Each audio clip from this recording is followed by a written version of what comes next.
बताया था कि ये राउल्स लॉ को फॉलो नहीं करती, डेल्टा वी ऑफ मिक्सिंग जो है वो भी नॉन जीरो है और डेल्टा एच ऑफ मिक्सिंग भी जो है वो भी नॉन जीरो है। ठीक है, यही आपके नॉन आइडियल सॉल्यूशन का केस है। अब ऐसा क्या है एक्चुअल में, जो ऐसे सॉल्यूशंस बनते हैं ना, उन सॉल्यूशन में ए के बीच की जो बॉन्डिंग है या बी के बीच की जो बॉन्डिंग है वो कंपैरिजन में अगर करें तो हमें क्या मिलेगा, ए बी के बीच की जो बॉन्डिंग है या जो इंटरेक्शन है वो ज़्यादा स्ट्रॉन्गर है, ज़्यादा क्या है, स्ट्रॉन्गर है रैदर दैन तुम्हारे इन दोनों के। ठीक है, समझ में आ गया। अब जब ज़्यादा स्ट्रॉन्गर है इन दोनों के तो ऑब्वियस ही बात है ये वेपर प्रेशर को इफेक्ट करेगा, वेपर प्रेशर को इफेक्ट करेगा, करेगा ना। तो यहाँ पे मैं बोल दे रही हूँ ये एक्सोथर्मिक होगा। अब देखिए ये क्या कहना चाह रहा है, ये यही कह रहा है कि जब नेगेटिव डेविएशन होगा तो ये जो क्वांटिटीज हमें राउल्स लॉ से मिलती हैं सारे के सारे कम हो जाएंगे, सारे के सारे कम हो जाएंगे। सारे के सारे जब कम हो जाएंगे बेटा जी, तो इसका मतलब क्या हुआ कि ये वाली क्वांटिटी भी लेस हो जाएगी। अब कुछ नेगेटिव के एग्जांपल हैं जैसे acetone, chloroform, chloroform diethyl ether, chloroform nitric acid, acetone, aniline, water nitric acid और डाइथाइल ईथर और क्लोरोफॉर्म। इन सबका स्ट्रक्चर हम लोग जानते हैं क्योंकि हम लोग ने पढ़ चुका है। क्लोरोफॉर्म क्या होता है, CH3Cl, CHCl3। ठीक है, ये क्लोरोफॉर्म हो गया। एसीटोन क्या था, कल ही देखा था, CH3COCH3। ठीक है, nitric acid HNO3, water H2O। ठीक है, डाइथाइल ईथर, दो तरफ इथाइल और बीच में इथर का O। ठीक है, तो ये सारी चीज़ें क्या है, ये सारी चीज़ें आपकी नॉन आइडियल सॉल्यूशंस को दिखाती हैं। ठीक है, जिसके वजह से मिक्सिंग वगैरह जो है सारी चीज़ें क्या आ जाती है, नेगेटिव आती है। मैंने देखो अभी बोला ना कि ये एक्सोथर्मिक रिएक्शन होगा। ये देखो डिसोल्यूशन प्रोसेस जो है उसका एक्सोथर्मिक होता है और heating the solution will decrease the solubility, heating the solution will decrease the solubility. ठीक है, क्लियर है ना। ये ए बॉन्ड इसका वीकर होता है या बी बॉन्ड जो है इसका वीकर होता है rather than A B bond के। ठीक है, ए बी बॉन्ड इसका स्ट्रॉन्गर होता है। इस वजह से delta V of mixing and delta H of mixing दोनों ही क्या है, नेगेटिव क्वांटिटी है। क्लियर है ना। तो ये देखो क्या है, ये बेटा जी दो बेसिक से डिफरेंस है। अभी जितना भी हम लोगों ने डिस्कस किया है आइडियल और नॉन आइडियल सॉल्यूशन में, वो के बाद जब हमने नॉन आइडियल सॉल्यूशन डिस्कस किया तो मुझे मिला पॉजिटिव डेविएशन और नेगेटिव डेविएशन। तो पॉजिटिव डेविएशन क्या था कि राउल्स लॉ के जितने भी सारी चीज़ें थी उसको नॉन आइडियल नेग्लेक्ट तो करता है, लेकिन राउल्स लॉ में जो फॉर्मूलाज हमें मिलते हैं, जो रिलेशनशिप मिलती है, उसमें नेगेटिविटी और पॉजिटिविटी को शो करता है। तो ये क्या कह रहा है कि जो प्रेशर है वो प्योरिटी वाले प्रेशर से ग्रेटर होगा। ठीक है, चाहे कॉम्पोनेंट ए लो चाहे कॉम्पोनेंट बी लो। फिर मिक्सिंग जो होगी वो पॉजिटिव होगी, डिस सॉल्यूशन जो होगा वो एंडोथर्मिक होगा और हीटिंग जो होगी इंक्रीज करेगी जैसे जैसे आपकी सॉल्युबिलिटी इंक्रीज करेंगे। ठीक है, जैसे जैसे हम उसको हीट करेंगे ना ऐसे ऐसे, तो उसमें जो सॉल्युबिलिटी है वो इंक्रीज करती रहेगी और मिक्सिंग जो है वो पॉजिटिव होगी। लेकिन जब हम नेगेटिव डेविएशन वाले में जाते हैं तो हमें ये सारी चीज़ें लेस मिलती है, यानी कि जो प्योरिटी फॉर्म में मोल फ्रैक्शन के साथ मल्टीप्लाई वाला साइड का वो लेस ग्रेटर हो जाएगा, बाकी नॉर्मल वाला लेस हो जाएगा। नेगेटिव मिक्सिंग है, डिसोल्यूशन ऑफ जो कंपोनेंट्स है वो एक्सोथर्मिक है और हीटिंग डिक्रीजेज सॉल्युबिलिटी। जैसे जैसे हम हीट करेंगे तो इसकी सॉल्युबिलिटी इंक्रीज हो रही थी, इसकी क्या हो जाएगी, डिक्रीज हो जाएगी और मिक्सिंग की जो वॉल्यूम है वो नेगेटिव हो जाएगी। क्लियर है ना, समझ में आ गया। अब नेक्स्ट हमारे पास एक एजियोट्रॉप्स या आप बोलोगे कांस्टेंट बॉइलिंग मिक्सचर्स, ये एक इंपॉर्टेंट है, इसकी डेफिनेशन आती है और 2-3 ग्राफ आते हैं। ठीक है, क्या क्या आता है, डेफिनेशन आती है और 2-3 ग्राफ्स आते हैं। ठीक है, हम लोग क्या देखेंगे कि देयर आर सम मिक्सचर्स, कुछ ऐसे मिक्सचर्स होते हैं बेटा जी जब हम उनको बॉयल करते हैं किसी कांस्टेंट टेम्परेचर पर और उसको हम लोग डिफ्रेंशिएट भी कर सकते हैं। मतलब ये टोटली आपके, अच्छा एक बात बताओ, इवेपोरेशन, वेपराइजेशन और बॉइलिंग, तीनों एक है या तीनों अलग अलग है, सबके सब अलग है, डिफरेंट है। अब देखो नेक्स्ट मैं आपको ये कहूँगी कि ये एजियोट्रॉप्स है क्या। मान लो एक बाइनरी सॉल्यूशन है, बाइनरी सॉल्यूशन का मतलब क्या हुआ, दो कंपोनेंट्स होंगे, सॉल्यूट और सॉल्वेंट। ठीक है, बाइनरी मिक्सचर है और जब इसमें आपको बॉयल किया गया है कांस्टेंट टेम्परेचर पर, तो जो कॉम्पोजिशन उसका नॉर्मल था और बॉइलिंग पर था दोनों ही सेम हो गया। ठीक है, कॉम्पोजिशंस में कोई डिफ्रेंशिएशन नहीं होगा। क्लियर है ना, बॉइलिंग करने पर इसमें कोई डिफ्रेंशिएशन नहीं आता है। इसे हम लोग क्या कहते हैं, मैं इसको ऐसे भी लिख सकती हूँ कि liquids that have same composition in liquid and vapour phase. ठीक है, उनका जो कॉम्पोजिशन है वो कभी भी चेंज नहीं होता, चाहे हम बॉइलिंग करके वो वेपर फेज में पहुंच जाए या लिक्विड फेज में रहे। समझ में आया ये चीज़। कांस्टेंट टेम्परेचर पर हम ये सारी चीज़ें ऑपरेट कर रहे हैं, टेम्परेचर कांस्टेंट रहेगा T टेम्परेचर पर। ठीक है, चलो देखो सबसे पहले मैंने आपको बोला था वेपर प्रेशर एक रिवीजन करेंगे। वेपर प्रेशर मैंने क्या बोला था कि अगर एक क्लोज कंटेनर है, ठीक है, और क्लोज कंटेनर में आपका मिक्सचर बना है।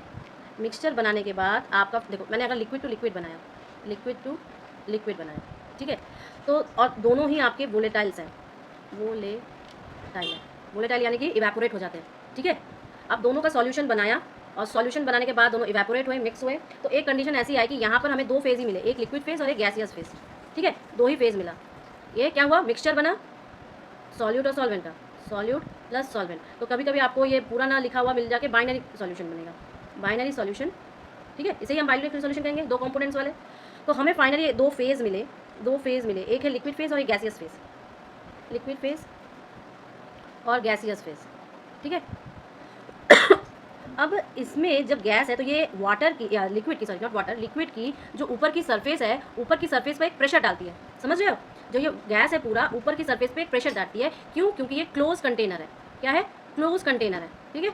और वोलेटाइल भी है, वोलेटाइल का प्रॉपर्टी क्या होती है, इवेपोरेट होना, इवेपोरेट होना, समझ में आ रहा है। तो इवेपोरेट हो नहीं पा रही है, क्लोज कंटेनर है, तो वो इस लिक्विड के सरफेस पर प्रेशर डालेगी। एक कंडीशन ऐसी आएगी कि दोनों जो लिक्विड और ये है एक दूसरे से इक्विलिब्रियम की पोजीशन में रहेंगे, ठीक है। तो इस वक्त यहाँ पर एक पर्टिकुलर टेम्परेचर टी होगा, तो हम कहेंगे कि at particular temperature T at equilibrium at close container, ठीक है। और एक वेपर्स जो लिक्विड सरफेस के ऊपर, लिक्विड सरफेस के ऊपर जो प्रेशर डाल रहे हैं, प्रेशर डाल रहे, एक्सर्ट कर रहे हैं, वही क्या है, वेपर प्रेशर है, वही क्या है, वेपर प्रेशर है। समझ में आ गया। अब मुझे समझाओ वेपर प्रेशर क्या है।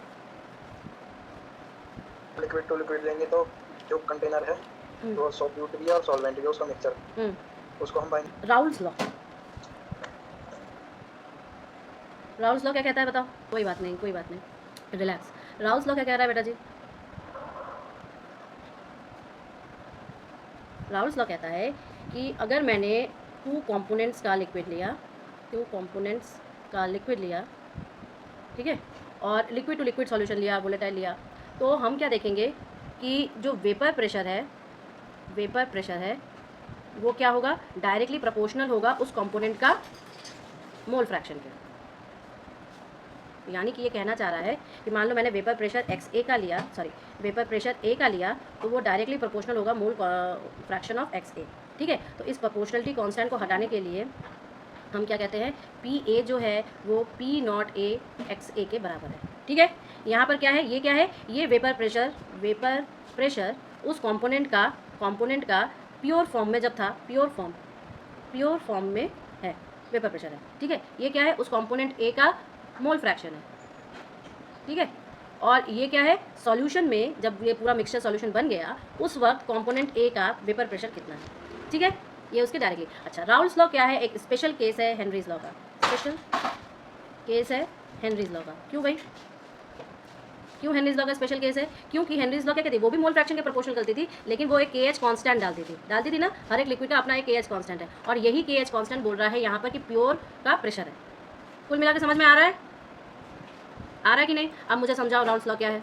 अनु और पूरा निश्चित हो, पूरा अच्छे बेटा कालकेटा, हाँ वो वेपर प्रेशर डायरेक्टली प्रोपोर्शनल करेगा मोल फ्रैक्शन के। समझ में आ गया ना। अब कन्फ्यूजन है नहीं। अब इसमें उसने हम लोगों ने डिफरेंट फार्मूला निकाला है।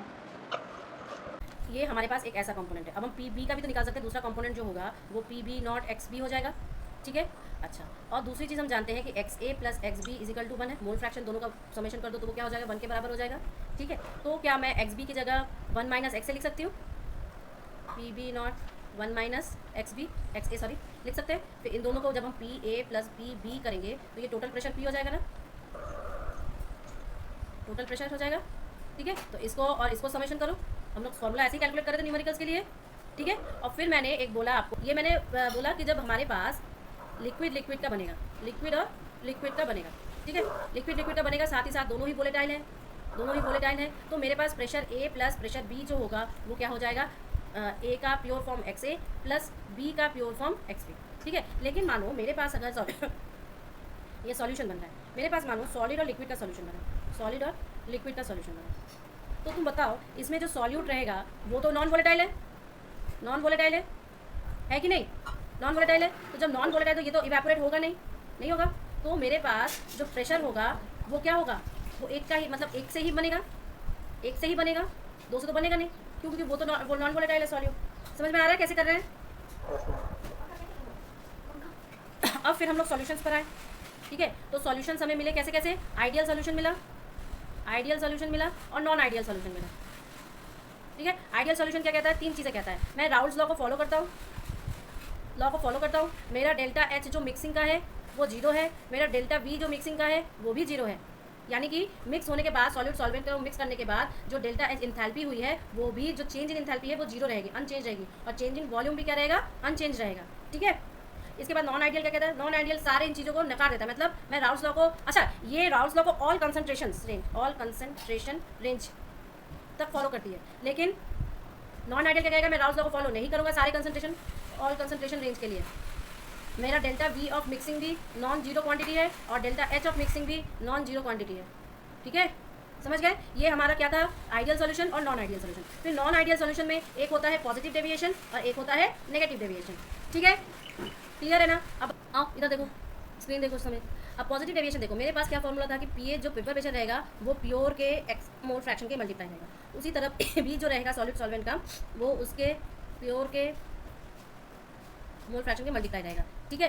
तो पॉजिटिव डेविएशन कहता है कि भैया मेरा जो पी ए है वो greater than P not X A के बराबर होगा और मेरा पी बी जो है वो ग्रेटर दैन होगा, साथ में P A plus P B ये भी ग्रेटर दैन जीरो होगा, ठीक है। ये पॉजिटिव कहता है, क्यों? क्योंकि यहाँ पर जो डिसॉल्यूशन होता है, डिसॉल्यूशन होता है बेटा जी वो एंडोथर्मिक होता है, एंडोथर्मिक, ठीक है। एंडोथर्मिक होने की वजह से वो क्या होता है, बनता है, जैसे कि ए की बॉन्डिंग है ना और बी की बॉन्डिंग है, तो डिसॉल्यूशन होगा ना इनका, तब तो ये भी बनेगा, वही बोल रहा है।